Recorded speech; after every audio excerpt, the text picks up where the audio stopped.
नमस्कार सांग मैंने जय जगन्नाथ। तो एने टाइम है 10:30। तो गोटे मत कल आसला जे मैडम आप गोटे पार्सल आसी। तो मामनी को जल्दी से पठेदेली। मुझे जब मामा पार्सलटा नहीं आसो।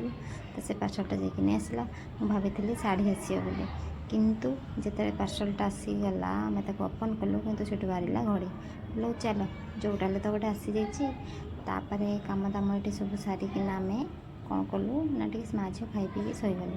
तो शो शो एकाथर होगला संध्या 6टा पाखापाखि। तापर उठला बेलू देखला बेलू पूरा राति हो मुझे भूली जाइए दिन बेले मुझे ड्रेस पत्रिकी रखी।